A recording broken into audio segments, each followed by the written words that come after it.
Hi friends, ఎలా ఉన్నారు? Welcome to my channel. ఈరోజు నేను చేసే రెసిపీ ఏంటంటే అండి, ఓట్స్తో దోశ, ఇన్స్టెంట్ దోశ రెడీ చేస్తున్నాను. ఇది 1 కప్పు. ఈ కప్తో నేను ఓట్స్ తీసుకున్నానండి. ఫస్ట్ ఓట్స్ వాష్ చేసుకుందాము.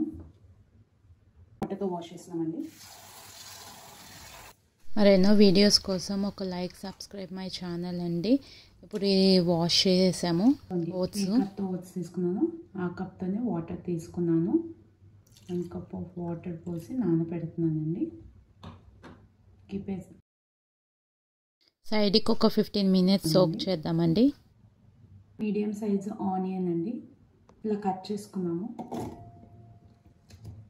ఇప్పుడు 2 పచ్చిమిర్చీలు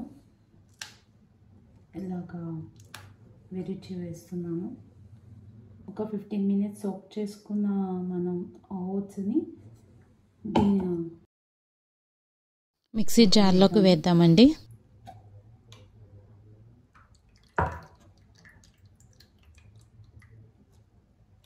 మార్నింగ్ ఇలాంటి బ్రేక్ఫాస్ట్ మనము తింటే చాలా హెల్దీ అండ్ టేస్టీ అండి. ఇది మీరు కూడా ట్రై చేయండి. టేస్ట్ ఎలా ఉందో కమెంట్ సెక్షన్లో కమెంట్ చేయండి. చాలా హెల్దీ అండి. నేను 1/2 స్పూన్ ఉప్పు వేస్తున్నాను. సరిపోతే మనం తర్వాత వేసుకోవచ్చండి. మీకు సరిపడంత వేసుకోండి. కొంచెం వాటర్ యాడ్ చేసుకుందాం. గ్రైండ్ చేసేసామండి. ఇలా వచ్చింది. ఇది బౌల్లోకి తీసుకుంటున్నాం.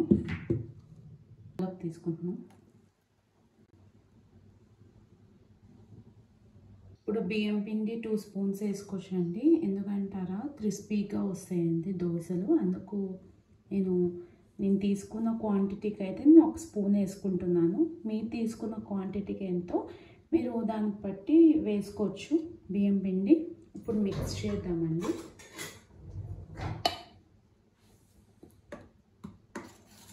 చూసారా, కొంచెం థిక్గా ఉంది.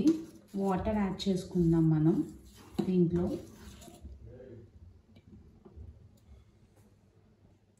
వాటర్ యాడ్ చేస్తున్నాను కొంచెం.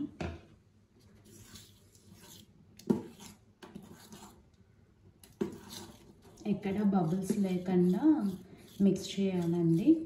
ఉండలు లేకుండా, బియ్యం పిండి వేసాం కదా, అది కూడా ఉండలు లేకుండా మిక్స్ చేసుకోవాలి మనము.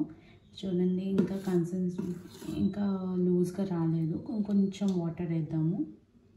మనకి దోశలు నార్మల్ దోశలు వేసుకుంటాం కదండి, అలాగే ఇది కూడా ఎంత మీకు తెలుసు కదా ఎంత లూజ్ ఉండాలనేది దోశలకి. అంతే మీరు కూడా వేసుకోవచ్చు. చూడండి, ఇప్పుడు దోశ ఇలా వేస్తే రెడీ అయిపోయింది. ఎంతో ఫాస్ట్గా ఇన్స్టెంట్ దోశ ఓట్స్తో రెడీ అయిపోయిందండి. ఇప్పుడు దోశ వేసి మీకు చూపిస్తాను. స్టవ్ వెలిగించుకొని పెనం పెట్టుకుందండి. ఒక 5 మినిట్స్ మనం హీట్ చేసుకుందాము. హీట్ అయ్యాక పెనం హీట్ అయిందండి. దోశ వేద్దాం.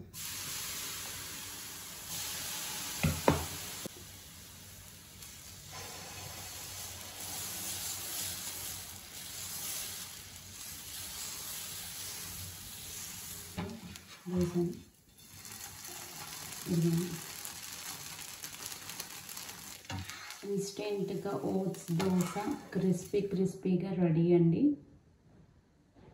ఇన్స్టెంట్ ఓట్స్ దోశ రెడీ అండి. మీరు ట్రై చేసి ఉంటే కమెంట్ సెక్షన్లో కమెంట్ చేయండి.